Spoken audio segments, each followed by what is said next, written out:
রমাদান মাস উপলক্ষে বিশেষ যে ২৭টি আমলের কথা আমরা বলতে চাই, তার প্রথম আমলটি হলো চাঁদ দেখা। রমাদান মাসের চাঁদ শাবানের শেষ দিনে আমরা পশ্চিম আকাশে তালাশ করব, অনুসন্ধান করব। নবী করিম সাল্লাল্লাহু আলাইহি সাল্লাম বলেছেন, সুমু লিরুইয়াতিহি ওয়া আফতিরু লিরুইয়াতিহি, তোমরা চাঁদ দেখে রোজা রাখো আর চাঁদ দেখে তোমরা ঈদ উদযাপন করবে। অতএব মুসলমান রমজান মাসে সিয়াম সাধনা শুরু করবে চাঁদ দেখে, এবং সিয়াম ছেড়ে ঈদ উদযাপন করবে, সেটাও চাঁদ দেখে করবে। আর এই চাঁদ দেখাটা নবী করিম সাল্লাল্লাহু আলাইহি সাল্লামের গুরুত্বপূর্ণ একটি সুন্নাহ। চাঁদ দেখতে গিয়ে কেউ যদি চাঁদ দেখতে পান তিনিও সওয়াব পাবেন। যদি আপনি চাঁদ তালাশ করেন আর চাঁদ দেখতে নাও পান, তারপরও আপনি সওয়াব পাবেন, কারণ আপনি চেষ্টা করেছেন। চাঁদ দেখার একটি দোয়া নবী সাল্লাল্লাহু আলাইহি সাল্লাম আমাদেরকে শিক্ষা দিয়েছেন, আর সেটা হলো আল্লাহুম্মা আহিল্লাহু আলাইনা বিল ইয়ুমনি ওয়াল ঈমান ওয়াস সালামাতি ওয়াল ইসলাম রব্বি ওয়া রাব্বুকাল্লাহ। যার অর্থ হলো, হে আল্লাহ, এই নতুন চাঁদ, নতুন মাসটিকে আপনি আমাদের জন্য বরকতময় করে দিন, ঈমানময় করে দিন। ঈমানের সাথে যেন এই মাসে আমরা সময় কাটাতে পারি, অতিবাহিত করতে পারি, এবং নিরাপত্তা, শান্তি এবং ইসলামের উপর যেন আমরা থাকতে পারি। হে চাঁদ, তোমার এবং আমার পালনকর্তা এক আল্লাহ। এই দোয়া পাঠ করা সুন্নাত চাঁদ দেখার পর। আবার দোয়াটি বলছি, আল্লাহুম্মা আহিল্লাহু আলাইনা বিল ইয়ুমনি ওয়াল ঈমান ওয়াস সালামাতি ওয়াল ইসলাম রব্বি ওয়া রাব্বুকাল্লাহ। এটা সেই সকল সৌভাগ্যবান মানুষরা পড়বেন যারা চাঁদ দেখতে পেয়েছেন। অতএব রমাদানকে কেন্দ্র করে সর্বপ্রথম আমাদের যে আমলটি হবে তা হলো শাবানের শেষ দিবসে আমরা পশ্চিম আকাশে চাঁদ তালাশ করব ইনশাআল্লাহ। আজকাল আমরা বেশিরভাগ মানুষ চাঁদ তালাশ করি ফেসবুকে, সোশ্যাল মিডিয়াতে। আমরা ফেসবুক বা সোশ্যাল মিডিয়া থেকে নিউজ নিতেই পারি, কিন্তু আমার একজন মুসলমান হিসাবে কর্তব্য হলো আমি পশ্চিম আকাশে শাবানের শেষ দিবসে চাঁদ তালাশ করব। আমরা যদি চাঁদ তালাশ না করি, আমরা যদি চাঁদ না দেখি, তাহলে চাঁদ দেখা কমিটি কিভাবে তারা চাঁদ উঠার সংবাদ ঘোষণা করবে? অতএব চাঁদ দেখার যে আমল, সেটি আমাদের সমাজ থেকে যে বিলুপ্ত হয়ে গেছে, সে আমলটাকে আমাদের আবার পুনর্জীবন দিতে হবে। প্রতিটি পাড়ায় মহল্লায় আমরা আনন্দ উৎসবের সাথে রমাদানের চাঁদ তালাশ করব, এবং ঈদুল ফিতরের জন্য, অন্যান্য মাসের জন্য আমরা চাঁদ তালাশ করব। কেউ যদি চাঁদ না দেখে একটা এলাকাতে, তাহলে সবাই গুনাহগার হবে। কিছু না কিছু মানুষ অবশ্যই চাঁদ দেখতে হবে, তা না হলে ফরজে কিফায়া তরক করার গুনাহগার সবাইকে হতে হবে। অতএব রমজানের প্রথম আমল হলো শাবানের শেষ দিবসে আমরা পশ্চিম আকাশে সন্ধ্যায় চাঁদ তালাশ করব। চাঁদ দেখতে পেলে দোয়া করব, আর যদি চাঁদ দেখতে না পাই তবু আমি সওয়াব পাবো। আল্লাহ আমাদের সবাইকে আমলটা করার তৌফিক দান করুন। রমাদানের দ্বিতীয় আমল হলো সবচেয়ে গুরুত্বপূর্ণ আমল, সেটা হলো সিয়াম সাধনা, রোজা রাখা। প্রত্যেক প্রাপ্তবয়স্ক, সুস্থ মস্তিষ্ক সম্পন্ন নারী এবং পুরুষ, তিনি যদি মুসলমান হয়ে থাকেন, তাহলে সেক্ষেত্রে তার উপরে আল্লাহ রাব্বুল আলামিন রমাদানের দিনের বেলায় রোজা রাখা, সিয়াম সাধনাকে ফরজ করেছেন। প্রত্যেক প্রাপ্তবয়স্ক মুসলিম নারী এবং পুরুষ যদি সুস্থ সবল হয়ে থাকেন, আল্লাহ রাব্বুল আলামিন এই ফরজটাকে পালন করতে হবে। আল্লাহ বলেছেন, কুতিবা আলাইকুমুস সিয়াম, তোমাদের উপরে রোজা রাখাটাকে ফরজ করা হয়েছে। অতএব রমজানের দিনের বেলা রোজা রাখা হলো রমজানের সবচেয়ে বড় আমল। এটা হলো দ্বিতীয় আমল বলেছি। নাম্বার ৩, রমাদান মাস উপলক্ষে রাতের বেলা তারাবির নামাজ আদায় করা, এটা রমাদানের তৃতীয় আমল। নবী করিম সাল্লাল্লাহু আলাইহি সাল্লাম বলেছেন, মান কামা রমাদানা ঈমানান ওয়া ইহতিসাবা গুফিরা লাহু মা তাকাদ্দামা মিন যামবি। যে ব্যক্তি রমজান মাসে রাতে দাঁড়িয়ে ঈমানের সাথে, ইখলাসের সাথে আল্লাহর কাছ থেকে সওয়াব পাওয়ার আশায় তারাবির নামাজ পড়বে, তার পূর্বের সমস্ত গুনাহ খাতা মাফ করে দেওয়া হবে। মোহতারাম হাজরিন, অতএব রমজানের এই তৃতীয় আমল তারাবির নামাজটাও আমাদেরকে সুন্দর করে ধীরস্থিরতার সাথে উত্তম রূপে আদায় করার চেষ্টা করতে হবে। এটা হলো রমজানের তৃতীয় আমল। মা বোনরা বাসা বাড়িতে নিজ জায়গায় এবং পুরুষরা মসজিদে জামাতের সাথে তারাবির নামাজ আদায় করার চেষ্টা করবেন। এই তারাবির সালাত, এটা হলো রমজানের তৃতীয় আমল। নাম্বার ৪, রমজানের চতুর্থ আমল হলো সাহারি করা। আমরা অনেকে ইচ্ছাকৃতভাবে সাহারি করি না, হয়তো কখনো ভালো লাগে না সাহারি করতে, খাওয়ার রুচি থাকে না, আমরা সাহারি খাই না। সাহারি খাওয়া ছাড়াও যদি কেউ রোজা রাখে, রোজা হয়ে যাবে, কিন্তু সাহারি খেলে আপনার খাদ্য গ্রহণ হবে, পাশাপাশি আপনি সওয়াবও লাভ করবেন।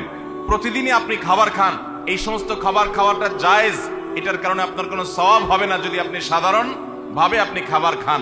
কিন্তু আপনার নিয়ত যদি হয় ভোর রাতে খাবার গ্রহণ করছেন, আপনি কেন রোজা রাখবেন সেজন্য, রোজার নিয়তে ভোর রাতে যে খাবার খাচ্ছেন যেটাকে সাহারি বলা হয়, এই খাবারটা খেলে আপনার শুধু পেট ভরবে তা নয়, এর মাধ্যমে একটা সুন্নতের জিন্দা করার সওয়াব, একটা সুন্নতের আমল করার সওয়াব আপনার আমলনামে লেখা হবে। নবী করিম সাল্লাল্লাহু আলাইহি সাল্লাম বলেছেন, তাসাহহারু ফাইন্না ফিস সাহুরি বারাকাহ, তোমরা সাহারি খাও কারণ সাহারির খাবারের মধ্যে বরকত আছে। এই খাবারের মধ্যে বরকত আছে, এটার মধ্যে কল্যাণ আছে, এটা আমাদের আত্মিক বরকতের কারণ, এটা আমাদের শারীরিক বরকতের কারণ। এই জন্য রমাদান মাসে আমাদেরকে সাহারি খেতে হবে যথাসম্ভব। পেট ভরে খাওয়া কোনো জরুরি না, কিছু একটা মুখে দেন সাহারির নিয়তে, আপনি সওয়াব পেয়ে যাবেন। তাহলে 4 নম্বর আমল হলো সাহারি খাওয়া। 5 নম্বর আমল হলো সাহারিটা শেষের দিকে খাওয়া। এখনো অনেক মুরব্বীরা আছেন গ্রামাঞ্চলে, তারা মাঝরাতে সাহারি খেয়ে ফেলেন, 12টা 1টার দিকে সাহারি খেয়ে ফেলেন। সাহারি খাওয়ার জন্য সবচেয়ে উত্তম সময় হলো রাতের শেষ প্রহরের একেবারে শেষের দিকে। নবী করিম সাল্লাল্লাহু আলাইহি ওয়াসাল্লাম তিনি রমজানের রোজার জন্য সাহারি খেতেন, সাধারণ রোজার জন্য সাহারি খেতেন এত দেরি করে যে তার সাহারি খাওয়া শেষ হলে ফজরের ওয়াক্ত এবং ফজরের আজানের ওয়াক্ত শুরু হওয়ার আগে মাঝখানে 50টা আয়াত তেলাওয়াত করার মতো গ্যাপ তিনি রাখতেন। তার মানে তার সাহারি খাওয়া শেষ আর ফজরের ওয়াক্ত শুরু, এই দুইয়ের মধ্যে 50টা আয়াত তেলাওয়াত করার মতো সময় তিনি রাখতেন। তার মানে আনুমানিক 20-25 মিনিট সময়, এতটুকু গ্যাপ তিনি রাখতেন তার সাহারি খাওয়ার পর। অতএব সাহারি শেষ সময় খাওয়া সুন্নত। এর মানে আবার এটা না যে মুয়াজ্জিনে আজান দিতে থাকবে ততক্ষণ পর্যন্ত বা আজানের 10-20 সেকেন্ড আগ পর্যন্ত খেতে থাকবো, এটা সুন্নাহ নয়। সুন্নাহ হলো যে আজানের 20-25 মিনিট আগে কমপক্ষে 50টা আয়াত তেলাওয়াত করতে যে সময় লাগে, 20-25 মিনিট লাগে না, সাধারণত 10-15 মিনিটে 50টা আয়াত তেলাওয়াত করা যায়। তো এই পরিমাণ সময় অন্তত গ্যাপ দিয়ে তারপরে সাহারি খাওয়া। তাহলে শেষের দিকে সাহারি খাওয়া, এটা হলো রমাদানের 5 নম্বর আমল। আমরা অনেকে শেষের দিকে সাহারি খাই না, অনেক আগে খাই, একটু শেষের দিকে খাওয়াটা হলো সুন্নাত। নবী করিম সাল্লাল্লাহু আলাইহি সাল্লাম বলেছেন, এই উম্মত মুসলমান জাতি ততদিন কল্যাণের মধ্যে থাকবে, তারা কল্যাণের উপরে প্রতিষ্ঠিত থাকবে যতদিন তারা সাহারি বিলম্ব করে খাবে, দেরিতে খাবে, শেষের দিকে খাবে। নাম্বার 6 নম্বর আমল হলো রমজান উপলক্ষে ইফতার করা। ইফতার মানে নাস্তা খাওয়া। সারা বছর আমরা দিনের বেলায় শুরুতে নাস্তা খাই, কিন্তু এর কারণে কোনো সওয়াব আমাদের আমলনামায় লেখা হবে এমন কোনো কথা বলা হয় নাই। কিন্তু রমজান মাসের সন্ধ্যা যখন আপনি ইফতার খাবেন, এই ইফতার খাওয়ার মাধ্যমে আপনি একটা সুন্নাহর উপর আমল করলেন, এটার কারণে আপনার আমলনামাতে একটা সওয়াব লেখা হবে। সওয়াবের আশা যদি আপনার থাকে, ইফতারের নিয়ত যদি আপনার থাকে, তাহলে এর মাধ্যমে আপনি সওয়াব লাভ করবেন। এই ইফতার করা এটা রমজানের একটা গুরুত্বপূর্ণ সুন্নাহ। ইফতার যদি কেউ নাও করে রোজা হয়ে যাবে, কিন্তু সুন্নাহ তরক হয়ে গেল। এই জন্য ইফতারে যতটুকু তৌফিক হয় ততটুকু কিছু না কিছু মুখে দেওয়া, এটা সুন্নাহ রমজান মাসের 6 নম্বর আমল। 7 নম্বর আমল হলো ইফতারটা তাড়াতাড়ি করা, ইফতার বিলম্বে না করা। আমরা অনেকে আছি ইফতার অনেক বেশি দেরি করি, আমরা মনে করি যত দেরি করে ইফতার করা যায় ততই বোধহয় রোজাটা নিশ্চিতভাবে শুদ্ধ হয়, সঠিক হয়। এটা ভুল ধারণা। নবী করিম সাল্লাল্লাহু আলাইহি সাল্লাম বলেছেন, যতদিন পর্যন্ত এই উম্মত মুসলমান জাতি ইফতার দ্রুততার সাথে করবে, অর্থাৎ ওয়াক্ত হওয়ার পর আর বিলম্ব করবে না, ততদিন পর্যন্ত তারা কল্যাণের মধ্যে থাকবে। এক্ষেত্রে ওই সাহরির মতো একই কথা প্রযোজ্য, যে দ্রুততার সাথে মানে এই নয় যে একবারে সেকেন্ড হিসাব করে ফেলতে হবে, তবে যতটুকু সম্ভব নিশ্চিত হয়ে গেছে সূর্য ডুবে গেছে আর বিলম্ব না করে ইফতার করাটাই হলো সুন্নাহ। এবং এক্ষেত্রে আমরা অনেক অবহেলা করি, অনেক দেরি করে ইফতার করি, চতুর্দিকে অন্ধকার হয়ে যাওয়ার পরে ইফতার করে। সাধারণত শিয়ারা এবং অনেক বিভ্রান্তরা আহলুস সুন্নাহ ওয়াল জামাতের সকল ওলামায়ে কেরামের ওলামায়ে কেরামের ঐক্যবদ্ধ ফতোয়া হলো যে ইফতার তাড়াতাড়ি করা হলো সুন্নাহ। অতএব 7 নম্বরের রমজানের আমল হলো ইফতার তাড়াতাড়ি করা। 8 নম্বরের রমজানের আমল হলো ইফতারের দোয়া পড়া। ইফতারের দোয়াটা আমরা অনেকে জানিও না, আবার অনেকে জানলেও সেটা কখন পড়তে হয় সেটা জানি না। ইফতারের শুরুতে বিসমিল্লাহ বলে ইফতার শুরু করতে হবে, ইফতার করা শেষ, এরপরে দোয়া পড়তে হবে। আমরা অনেকে ইফতারের আগে দোয়া পড়ি, এই দোয়াটা ইফতার দোয়াটা পড়তে হয় ইফতারের পরে। দোয়াটা হলো যাহাবাজ জামা ওয়াবতাল্লাতিল উরুক ওয়া সাবাতাল আজরু ইনশাআল্লাহ। এটা হলো দোয়া। যাহাবাজ জামা মানে হলো আমার পিপাসা দূর হয়ে গেল, ওয়াবতাল্লাতিল উরুক আমি ইফতার করার মাধ্যমে প্রশান্ত হয়েছে, আমার শিরা উপশিরাগুলো সবগুলো সিক্ত হয়েছে। ওয়াসাবাতাল আজরু ইনশাআল্লাহ, এবং এই রোজার বিনিময় আল্লাহর কাছে সাব্যস্ত হলো ইনশাআল্লাহ। এই দোয়া পাঠ করা সুন্নাহ। তাহলে ইফতারের পর আমরা এই দোয়া পড়বো, যাহাবাজ জামা ওয়াবতাল্লাতিল উরুক ওয়াসাবাতাল আজরু ইনশাআল্লাহ। এটা হলো রমজানের 8 নম্বরের আমল, ইফতারের দোয়া পড়া। 9 নম্বরের আমল হলো ইফতার এবং সাহারি উভয়টাতে খেজুর খাওয়া। এটা সুন্নাহ। খেজুরের মধ্যে প্রচুর খাদ্য শক্তি আছে। আমরা রমজান মাসে যে রোজা রাখি, সারাদিন পানাহার বর্জন করে থাকি, আমরা যদি সাহারিতে খেজুর খাই, আমাদের শরীরে প্রচুর পরিমাণ খাদ্য শক্তি থাকবে এই খেজুর খাওয়ার ফলে। খেজুর অনেক উপকারী একটা খাবার। আমাদের দেশেও আজকাল খেজুর উৎপাদন হচ্ছে আল্লাহর মেহেরবানিতে।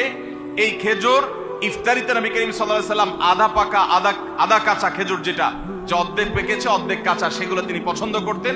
সেটা না পাওয়া গেলে সাধারণ খেজুর, এটা দিয়ে ইফতার করা, এটা আমরা সবাই জানি। কিন্তু যেটা আমাদের দেশে মানুষ জানে না, তা হলো সাহরিতে সাহরি খাওয়া, সাহরিতে আপনার খেজুর খাওয়া সুন্নাত। নবী করিম সাল্লাল্লাহু আলাইহি সাল্লাম বলেছেন, নি'মা সাহুরুল মুমিনি আত-তামার, ইমানদারের সবচেয়ে উত্তম সাহরি হলো খেজুর। আপনি সাহরিতে ভাত তরকারি যাই খান বা না খান, অন্তত একটা হলো খেজুর খাবেন, তাহলে নবী সাল্লাল্লাহু আলাইহি সাল্লামের এই সুন্নাহর উপরে আমল হয়ে যাবে। তাহলে 9 নম্বর রমজানের আমল হলো সাহরিতে এবং ইফতারে উভয় সময়ে কমপক্ষে একটা হলেও খেজুর খাওয়া, মানে খেজুর খাওয়াটা হলো সুন্নাহ। 10 নম্বর রমজানের আমল হলো দিনভর বেশি বেশি দোয়া করতে থাকা। ভাইরা আমার, রোজাদার ব্যক্তির দোয়া আল্লাহ রাব্বুল আলামিন ফিরিয়ে দেন না। রোজাদার ব্যক্তি দিনভর আল্লাহর কাছে দোয়া করতে থাকলে সে দোয়া কবুল হয়। নবী করিম সাল্লাল্লাহু আলাইহি সাল্লাম বলেছেন যে কয়েক ব্যক্তির দোয়া ফেরত দেওয়া হয় না, এর ভিতরে একজন হলেন আস-সাইমু হাত্তা ইফতির, রোজাদার ব্যক্তি ইফতার করা পর্যন্ত তার দোয়া কবুল হতে থাকে। আপনি রোজাদার অবস্থায় দোকানে কাজ করছেন, খেতে খামারে কাজ করছেন, আপনি ব্যবসা প্রতিষ্ঠানে কাজ করছেন, আপনি রাস্তায় হাঁটাচলা করছেন, মা বোনরা বাসা বাড়িতে গৃহস্থলী কাজকর্ম করছেন, এই কাজের ফাঁকে ফাঁকে ওযু নেই, অসুবিধা নেই, এই অবস্থায় আপনি দোয়া করতে থাকেন।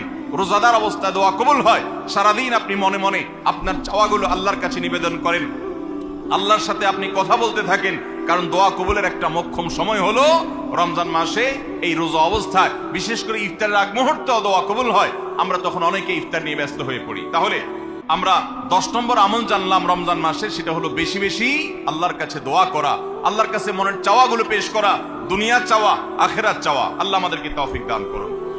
11 নম্বর রমজানের বিশেষ আমল হলো সকল প্রকার পাপাচার বর্জন করা। কারণ রমজানের রোজার উদ্দেশ্যই হলো আমরা যেন পাপাচার বর্জন করতে পারি। রমজানের যে রোজা রাখি, এই রোজা মূলত কোরআন এবং হাদিসের ভাষায় এটাকে সওম বা সিয়াম বলা হয়। সওম বা সিয়াম শব্দের অর্থ হলো বিরত থাকা। আর এই বিরত থাকার মানে হলো আমার সামনে পানির বোতল আছে, আমার সামনে খাবার আছে, হালাল টাকায় কেনা, আবার পেটে ক্ষুধা আছে, তৃষ্ণাও আছে, পিপাসা আছে, তারপর আমি খাচ্ছি না, পান করছি না। কেন? কারণ আল্লাহ নিষেধ করেছেন। এখান থেকে শিক্ষা গ্রহণ করে আমার সামগ্রিক জীবনে সকল হারাম, সকল নিষিদ্ধ কাজ থেকে আমাকে বিরত থাকতে হবে, সেই শিক্ষা সিয়াম আমাকে দেয়। এই জন্য এই সিয়ামের মাধ্যমে হারাম বর্জন করা, আল্লাহর নিষিদ্ধ কাজগুলো বর্জন করা, এই ট্রেনিং, এই অভ্যাস রমজান মাসে গড়ে তুলতে হবে। নবী করিম সাল্লাল্লাহু আলাইহি সাল্লাম বিভিন্ন হাদিসে সেই গুরুত্ব আরোপ করেছেন। কোরআনে কারিমে আল্লাহ বলেছেন, তোমাদের উপরে সিয়াম ফরজ করা হয়েছে, তোমাদের পূর্ববর্তীদের উপরে যেমন ফরজ করা হয়েছে সেরকম। উদ্দেশ্য লাআল্লাকুম তাত্তাকুন, যাতে করে তোমরা গুনাহ ছাড়া আল্লাহর নির্দেশগুলো মেনে চলা, তাকওয়া অর্জন করা, অবলম্বন করার ট্রেনিং নিতে পারো, তাকওয়া অবলম্বন করতে পারো, শিখতে পারো এখান থেকে। অতএব রমজানের 11 নম্বর বিশেষ গুরুত্বপূর্ণ আমল হলো সকল হারাম, সকল পাপাচারগুলো এই মাসে বিশেষভাবে বর্জন করে চলা। যদি সেটা কেউ না করে তাহলে তার এই রোজার কোনো অর্থ হতে পারে না। অতএব 11 নম্বর আমল পাপাচার বর্জন করে চলা। 12 নম্বর আমল হলো পাপাচারের মধ্যে আবার বিশেষ করে মিথ্যা কথা, মিথ্যা কাজ, প্রতারণা 2 নম্বরই, এগুলো পরিহার করে চলা। এগুলো অন্য সময় তো পরিহার করতেই হবে, রমজানে আরো বিশেষ গুরুত্বের সাথে পরিহার করতে হবে। বুখারীর হাদিসে আসছে, নবী করিম সাল্লাল্লাহু আলাইহি সাল্লাম বলেছেন, মাল্লাম ইয়াদা কাওলাজ জুরি ওয়াল আমাল বিহি ফালাইসা লিল্লাহি হাজা আন ইয়াদা তাআমাহু ওয়া শারাবা। যে ব্যক্তি মিথ্যা কথা, মিথ্যা কাজ এগুলো ছাড়লো না, সে ব্যক্তির উপবাস থাকায় আল্লাহর কোনো ঠেকা পড়ে নাই। অর্থাৎ তার এই রোজা থাকাটা উপোস থাকা ছাড়া কিছুই নয়, আর তার এই উপোস থাকায় আল্লাহর কোনো প্রয়োজন পড়ে নাই। অর্থাৎ তার এই রোজার কোনো মানে নাই, অর্থহীন হয়ে যাবে যদি সে রোজা রেখে মিথ্যা কথা বলে, মিথ্যা কাজ করে। এই জন্য রমজান মাসের গুরুত্বপূর্ণ আমল হলো 12 নম্বর আমল, যে আমরা মিথ্যা কথা, মিথ্যা কাজ রমজান মাসে পরিহার করবো রোজা অবস্থা বিশেষ করে। 13 নম্বর আমল হলো স্পেশালি ঝগড়াঝাটি থেকে বিরত থাকা।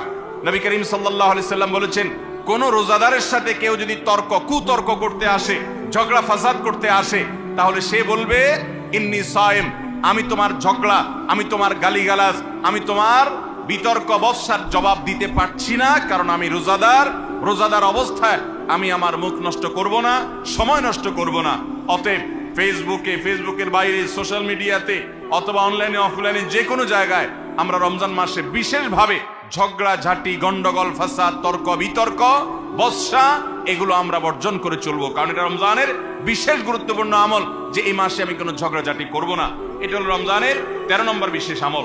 14 নম্বর বিশেষ আমল হলো সাধারণ যত আমল আছে, সাধারণ যত ভালো কাজ আছে, সেই ভালো কাজগুলো এই মাসে সবচেয়ে বেশি গুরুত্বের সাথে করা। কারণ আপনারা জানেন নবী করিম সাল্লাল্লাহু আলাইহি সাল্লাম বলেছেন, রমজানের শুরুর দিকে আল্লাহর পক্ষ থেকে এক ফেরেশতা ঘোষণা দিতে থাকে, ইয়া বাগিয়াল খায়র আকবিল, তোমাদের মধ্যে কেউ কি কোনো কল্যাণের পথে চলতে চায়, এমন কোন মানুষ আছে যে কল্যাণকামী, যে ভালো কাজ করতে চায়, তাহলে সে যেন অগ্রসর হয়, কারণ ভালো কাজ করার মৌসুম এসেছে, সময় এসেছে, সুবর্ণ সুযোগ এসেছে।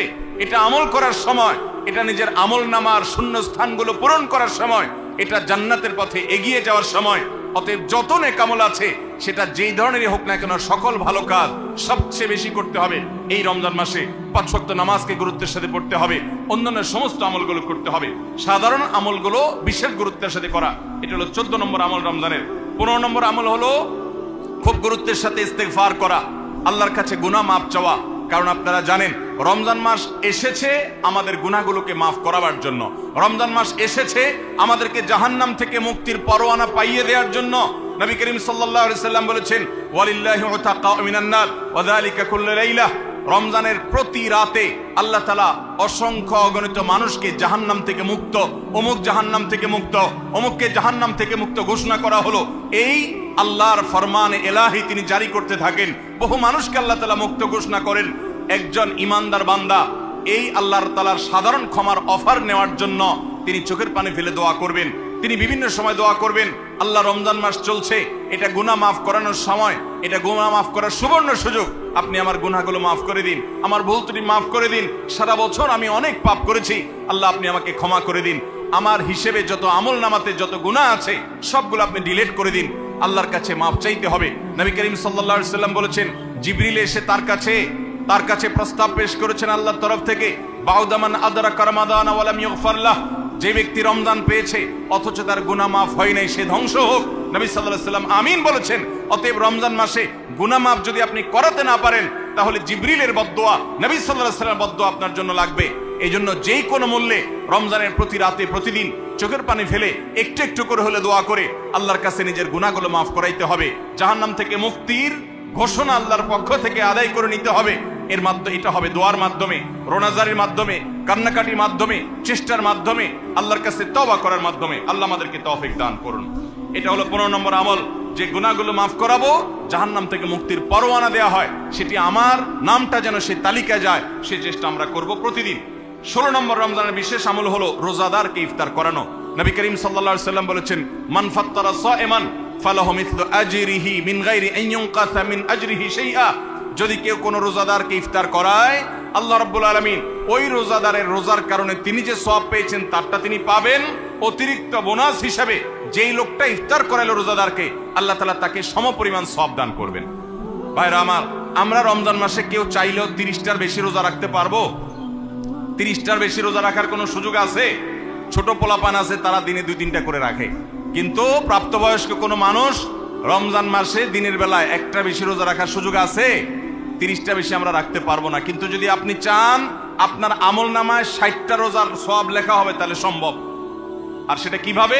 আপনি 30টা রোজা নিজে রাখলেন, আর 30 দিন একজন রোজাদারকে ইফতার করালে তার রোজা রাখার সমপরিমাণ সওয়াব আপনার অ্যাকাউন্টে জমা হয়ে যাবে। তাহলে আমরা রোজাদারকে ইফতার করাবো তো ইনশাআল্লাহ। আপনার আশেপাশে বহু গরিব মানুষ আছে, দ্রব্যমূল্যের ঊর্ধ্বগতির এই বাজারে আপনি সারা মাসের ইফতার তার বাসায় কিনে পাঠায় দেন, আপনি প্রতিদিন একটু ইফতার একটু প্লেটে করে পাঠায় দেন। আপনি কোনো পথচারী পথে হয়তো ইফতারের সময় হয়ে গেছে, বাসায় যেতে পারে না, গাড়িতে আছে, একটু পানির বোতল একটু খেজুর কিনে তাদেরকে দিয়ে দেন। সামান্য একটু প্রচেষ্টা বিপুল পরিমাণ সওয়াব আমাদের পাওয়ার সুযোগ তৈরি হবে। এই জন্য রমজানের বিশেষ আমল হলো 16 নম্বর আমল, রমজানে রোজাদারকে ইফতার করানোর চেষ্টা করবো তো ইনশাআল্লাহ। 17 নম্বর রমজানের স্পেশাল আমল হলো যে রমজানের বিশেষ গুরুত্বের সাথে কোরআন তেলাওয়াত করা। কারণ রমজান মাসের পরিচয় দিতে গিয়ে আল্লাহ তাআলা কোরআনে বলেছেন শাহরু রমাদান আল্লাযী উনজিলা ফীহিল কুরআন, রমজান এমন মাস যে মাসে কোরআন নাজিল করা হয়েছে। এই কোরআন দিয়ে রমজানকে আল্লাহ পরিচয় দিয়েছেন, রমজান মাসের মর্যাদাই হয়েছে কোরআনের কারণে। এই জন্য কোরআনের সাথে রমজানে বেশি সময় কাটাতে হবে। কোরআনের হালাকা করবেন, কোরআনের মজলিস করবেন, কোরআন শিক্ষার আসর করবেন, ইমাম সাহেব মুয়াজ্জিন সাহেবকে দিয়ে প্রতিটা মসজিদে মসজিদে মুসল্লিরা কোরআন শুদ্ধ করবেন, বিশুদ্ধ করে তেলাওয়াত করবেন, কোরআন প্রতিদিন একটু একটু করে তেলাওয়াত করবেন। সম্ভব হলে গোটা রমজানে কমপক্ষে একটা বার কোরআন পড়ে শেষ করবেন। তারাবিতে তো শুনবেনই, এর বাইরেও কোরআন তেলাওয়াত করবেন। অনেকে আছে 11 মাস কোরআন পড়ার তৌফিক হয় না। আল্লাহর ওয়াস্তে কোরআন নাজিলের এই মাসে অন্তত কোরআনটাকে আঁকড়ে ধরেন। ও মুসলমান, কোরআন যদি আঁকড়ে না ধরেন তাহলে আপনার চাইতে হতভাগা আর কেউ নেই। এই জন্য কোরআন নাজিল মাসে বিশেষ গুরুত্বের সাথে আমাদেরকে 17 নম্বর আমল কোরআন তেলাওয়াত করতে হবে। 18 নম্বর আমল হলো কোরআন তেলাওয়াত করার আমল। আমরা সবাই জানি, কিন্তু কোরআন রমজান মাসে নবী করিম সাল্লাল্লাহু আলাইহি ওয়াসাল্লাম শোনাশুনি করতেন, এটা আমরা অনেকে জানি না। জিবরিল আলাইহিস সালামের সাথে নবী করিম সাল্লাল্লাহু আলাইহি ওয়াসাল্লাম কোরআন শোনাশুনি করতেন। তিনি জিবরিলকে শোনাতেন, জিবরিল তাকে শোনাতেন। এই জন্য রমজান মাসে আপনি কোরআন তেলাওয়াত করে আপনার স্ত্রীকে শোনান, স্ত্রী তেলাওয়াত করবে, আপনি শুনেন, আপনি অন্য কারোর সাথে এভাবে শোনাশুনি করেন।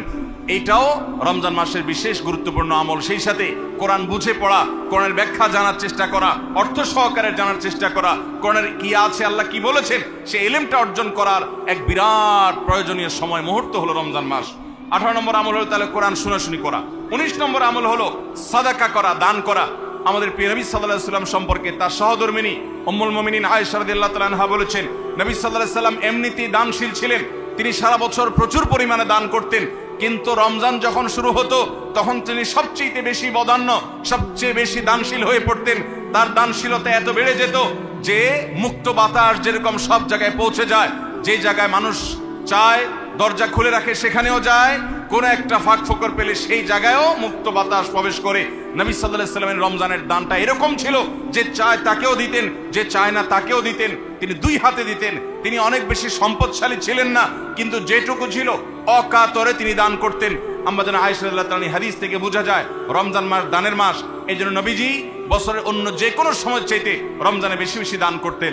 আপনার আত্মীয় স্বজনকে দান করেন, রক্ত সম্পর্কীয় মানুষগুলোকে দান করেন, পাড়া প্রতিবেশীর অভাবী মানুষদেরকে দান করেন, চেনা অচেনা জানা অজানা সমস্ত মানুষকে আপনার সাধ্য অনুযায়ী আপনি দান করা শুরু করেন। এটা রমজান মাসের গুরুত্বপূর্ণ একটা আমল। এবং 19 নম্বর আমল দান করা। 20 নম্বর আমল হলো সাহরি খেতে আমরা যখন উঠি তখন একটু তাহাজ্জুদের নামাজ পড়া, একটু দোয়া করা। এই সুযোগটা 11 মাস আমাদের হয় না। তাহাজ্জুদের নামাজ এত গুরুত্বপূর্ণ যে কোরআনে কারিমে আল্লাহ রাব্বুল আলামিন এই নফল আমলের নির্দেশ করেছেন, ওমিনাল লাইলি ফাতাহাজ্জাদ বিহি নাফিলাতাল লাক, রাতের কিছু অংশ নফল হিসাবে তুমি তাহাজ্জুদ পড়ো। ভাইরা আমার, 5 ওয়াক্ত নামাজের জন্য ডাকে মুয়াজ্জিন আজানের মাধ্যমে, আর তাহাজ্জুদের জন্য ডাকেন স্বয়ং আল্লাহ রাব্বুল আলামিন। আমরা সবাই হাদিস জানি, নবী করিম সাল্লাল্লাহু আলাইহি ওয়াসাল্লাম বলেছেন যে রাতের শেষ প্রহর যখন হয় আল্লাহ দুনিয়ার আসমানে এসে ডেকে ডেকে বান্দাদেরকে বলেন, আলা মিন মুস্তাগফিরিন ফাগফিরাল্লাহ, আছো যে তোমরা কেউ ক্ষমা চাইবা আমি ক্ষমা করব। অফার নিয়ে আল্লাহ নিজে ডাকেন, আল্লাহ নিজে আহ্বান করেন। এই জন্য ভাইরা আমার, তাহাজ্জুদের নামাজ 12 মাস আমরা পড়তে পারি, 11 মাস আমরা পড়তে পারি না, কারণ আমাদের কাজে কামে ব্যস্ততা, রাতে দেরিতে শোয়ার বদভ্যাস। আমরা চাইলেও তাহাজ্জুদ পড়তে পারি না, ফজর পড়তেই কষ্ট হয় অনেকের। কিন্তু রমজান মাসে তো সাহরি খেতে আপনি উঠেন, আপনি একটু চেষ্টা করলে 10টা মিনিট সময় বের করেন, সাহরি খাওয়ার পরে বা আগে 10টা মিনিট নিরিবিলি 2-4 রাকাত নামাজ পড়েন। সময় নিয়ে আস্তে আস্তে ধীরে ধীরে সিজদা গিয়ে একটু চোখের পানি ফেলেন, একটু দোয়া করেন, মনের চাওয়াগুলো নিবেদন করেন। এই সুযোগটা রমজানে বিশাল বড় সুযোগ। আমরা অনেকেই এটা মিস করি, শুধু সাহরি খেয়ে আমরা সময় পার করি। আমাদের অনেক যুবকরা, অনেক তরুণরা আজকাল সাহরি পার্টি বের করেছে। ভোর রাতে যখন দোয়া কবুল হয় এই সময়টাতে কপাল পোড়ারা রেস্টুরেন্টে গিয়ে সাহরি পার্টি করে, আনন্দ উৎসব করে, ফুর্তি করে। এটা কোনো এনজয় করার সময় নয়, এটা কাদার সময়, এটা সেজদা পড়ার সময়, এটা রেস্টুরেন্টে যাওয়ার সময় নয়, এটা আলো ঝলমলে কোনো রেস্টুরেন্টে বসার সময় নয়, এটা আলো আধারিতে আল্লাহর কাছে, রবের কাছে ফরিয়াদ করার সময়। আল্লাহ আমাদেরকে বুঝার তৌফিক দান করুন। ভাইরা আমার, তাহলে রমজানের 20 নম্বর আমল হলো তাহাজ্জুদের নামাজ সাহরিতে উঠলে আমরা একটু পড়বো এবং একটু একটু দোয়া করব, চেষ্টা করবো তো ইনশাআল্লাহ। 24 ঘন্টার ভিতরে সবচেয়ে মূল্যবান দোয়া, আল্লাহর সবচেয়ে নিকটে যে বান্দা দোয়া করতে পারে ভোর রাতে তাহাজ্জুদের সময়, এই সুযোগটা রমজানে তৈরি হয়। আমরা সবাই এই সুযোগটা গ্রহণ করবো। 20 নম্বর আমল। 21 নম্বর আমল হলো আল্লাহ যাদেরকে সামর্থ্য দিয়েছেন তারা উমরা করবেন। রমজানে উমরার ফজিলত হলো, নবী করিম সাল্লাল্লাহু আলাইহি ওয়াসাল্লাম বলেছেন, উমরাতুন ফি রমাদান তাআদিলু হাজ্জাহ, রমজানের একটা উমরা একটা হজের সমতুল্য। অন্য হাদিসে আসছে নবীজি বলেছেন উমরাতুন ফি রমাদান তাআদিলু হাজ্জাতাম মাই, রমজানে একটা উমরা হলো নবী করিম সাল্লাল্লাহু আলাইহি সাল্লামের সাথে হজ করার সমান সওয়াব। অতএব যাদের তৌফিক আছে তারা উমরা করবে 21 নম্বর আমল। 22 নম্বর আমল হলো রমজানে দিনের বেলা রোজা রেখে বেশি বেশি মেসওয়াক করবেন। আমরা অনেকে এটা জানি না যে রোজা রেখে মেসওয়াক করা যায়, আমরা বরং অনেকে মেসওয়াক করি না যে রোজা দুর্বল হয় কিনা। অথচ আম্মাজান আয়েশা রাদিয়াল্লাহু তাআলা আনহা বলেছেন যে আমি নবী করিম সাল্লাল্লাহু আলাইহি সাল্লামকে রমজান মাসে রোজা রেখে এত বেশি পরিমাণে মেসওয়াক করতে দেখেছি যে গুণে শেষ করা যাবে না। এই জন্য রমজান মাসে আপনার পকেটে মেসওয়াক থাকতে হবে এবং বেশি বেশি করে আপনি মেসওয়াক করবেন। দুপুরে প্রত্যেক নামাজের আগে পরে যখন সুযোগ পান আপনি মেসওয়াক করবেন এবং মেসওয়াক করার মাধ্যমে আরেকটি আমল হবে যেটি নবী সাল্লাল্লাহু আলাইহি সাল্লাম করতেন রোজা রেখে। এটি 22 নম্বর আমল, রোজা রেখে মেসওয়াক করা। 23 নম্বর আমল হলো রমজানের শেষ 10টা দিন ইতিকাফে বসে যাওয়া। যাদের তৌফিক আছে মসজিদে ইতিকাফে বসে যাবেন। ভাইরা আমার, তৃতীয় হিজরিতে রোজা ফরজ হওয়ার পর নবী করিম সাল্লাল্লাহু আলাইহি সাল্লাম জীবনে কখনো রমজানের শেষ 10 দিন মসজিদে ইতিকাফে বসা ছাড়া সময় কাটান নাই। আমরা বেশিরভাগ মানুষ জীবনে একবারও ইতিকাফের তৌফিক আমাদের হয় নাই। যে আমল নবী করিম সাল্লাল্লাহু আলাইহি সাল্লাম কখনো ছাড়েন নাই, আমরা বেশিরভাগ কপাল পোড়া সে আমলটা জীবনে একবারও করি নাই।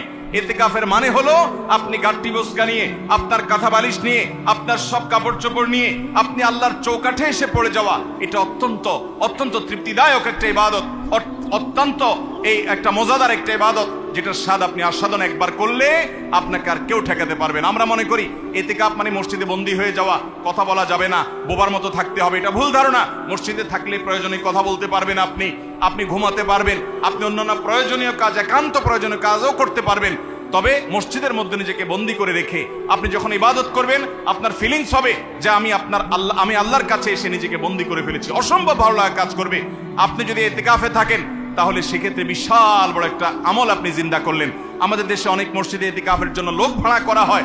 লোক ভাড়া করে ইতিকাফে বসাইলে সেটা গুনাহ হবে। যে ভাড়া করে রাখবে সেও গুনাহগার, যে ভাড়ার বিনিময়ে বসবে সেও গুনাহগার হবে। ইবাদতে কোনো টাকা পয়সা দেওয়া চলে না। অতএব ভাইরা আমার, ইতিকাফ আমরা করবো তো ইনশাআল্লাহ। রমজানের শেষ দশকে ইতিকাফ করা, এটা 23 নম্বর আমল। 24 নম্বর আমল হলো রমজানের শেষ দশকে বেশি বেশি ইবাদত করার চেষ্টা করা। বুখারী শরীফে আসছে নবী করিম সাল্লাল্লাহু আলাইহি সাল্লাম সম্পর্কে আম্মাজান আয়েশা বলেছেন ইদা দাখালাল আশর, রমজানের শেষ 10 দিন যখন শুরু হতো তখন নবী সাল্লাল্লাহু আলাইহি সাল্লাম কি করতেন? আইকাজ আহিয়া লাইলা, সারা রাত আর ঘুমাতেন না। শেষ 10 দিন সারা রাত ঘুমাতেন না। ওয়াসাদ্দা মিজারা, কোমর বেঁধে নিতেন। ওয়াইকাদা আহলা, এবং তার পরিবারকে তিনি জাগিয়ে তুলতেন। আরেক হাদিসে আসছে নবী সাল্লাল্লাহু আলাইহি সাল্লাম বলেছেন কারণ নবী সাল্লাল্লাহু আলাইহি ওয়াসাল্লাম ইদা দাখালাল আশর ইয়াজতাহিদু ফীহি মা লা ইয়াজতাহিদু ফী গায়রি, নবীজির জীবনে কখনো ইবাদতের জন্য এত চেষ্টা করতেন না যত চেষ্টা করতেন রমজানের শেষ দশকে ইবাদতের জন্য। আমাদের দেশে দেখবেন রমজানের প্রথম 10 দিন মসজিদ পূরণ হয়ে, মসজিদের বারান্দা ফিল আপ হয়ে, বাহিরেও মুসল্লি হয়, সেখানে চাটাই এবং কার্পেট বিছানো লাগে। কিন্তু দ্বিতীয় দশক আসলে আস্তে আস্তে বাইরে মুসল্লি হাওয়া হয়ে যায়, আস্তে আস্তে চাটাই উঠে যায়, মসজিদের ভিতরে মুসল্লি চলে আসে। শেষের 10 দিন হলে একেবারে মূল মুসল্লি যেগুলো ওয়াক্তিয়া নামাজের, এর বাইরে অতিরিক্ত মুসল্লি সব ঝরে পড়ে যায়, সব ঈদের মার্কেটে চলে যায়। ভাইরা আমার, নবী করিম সাল্লাল্লাহু আলাইহি সাল্লাম শেষ দশককে সবচেয়ে গুরুত্ব দিতেন, আর আমরা সবচেয়ে অবহেলা করি সেই সময়টাকে। আল্লাহ আমাদেরকে শেষ দশককে ইবাদতের জন্য বিশেষ গুরুত্ব দেওয়ার তৌফিক দান করুন। তাহলে রমজানের 24 নম্বর আমল হলো শেষ দশক বিশেষভাবে ইবাদত করা।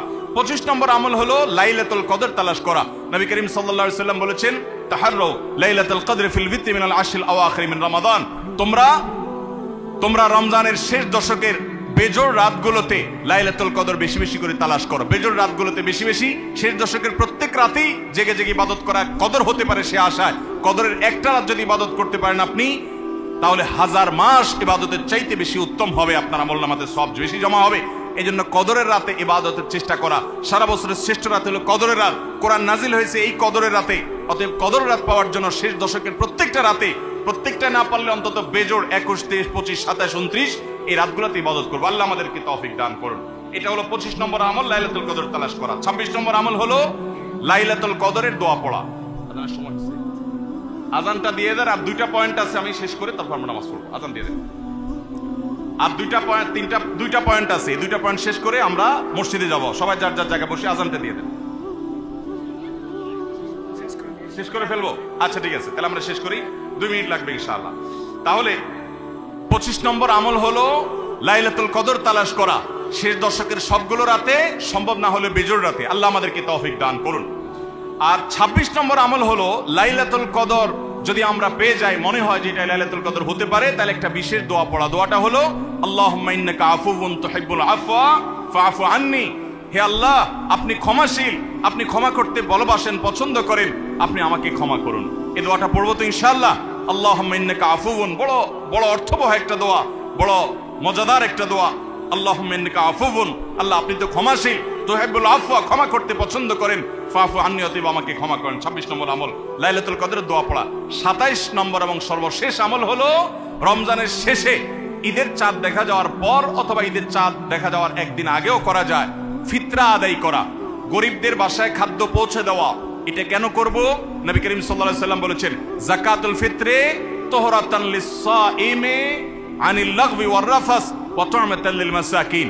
ফিতরা এটা হলো দুইটা উদ্দেশ্যে। এক হলো রোজা রেখে আমাদের যে ছোটখাটো ভুল ত্রুটি হয়, অনর্থক কথা হয়ে যায়, এগুলো থেকে রোজাটাকে পরিচ্ছন্ন করার জন্য সদকায়ে ফিতর বা আমরা যে ফিতরা দেই এটা ভূমিকা রাখে, এটা কার্যকর হয়, আমাদের রোজাকে ত্রুটিমুক্ত করে দেয়, রিফাইন করে দেয়। আর দ্বিতীয়ত হলো ঈদের দিন গরিব দুঃখীদের বাসায় খাবারের নিশ্চয়তা এনে দেয়। এজন্য রমজানের শেষ আমল হবে যেটা দিয়ে রমজানকে আমরা বিদায় দিব, সেটা হলো ফিতরা দেওয়া, ফিতরার আমল করা। এটা আমরা সবাই, পরিবারের যত লোক আছে, রোজা থাকুক কিংবা ছোট বাচ্চা হোক, সবার তরফ থেকে একজন করে মিসকিনকে পুরো দিনের খাবার আমরা দিয়ে দিব। চেষ্টা করবো তো ইনশাআল্লাহ। আল্লাহ আমাদের সবাইকে তৌফিক দান করুন।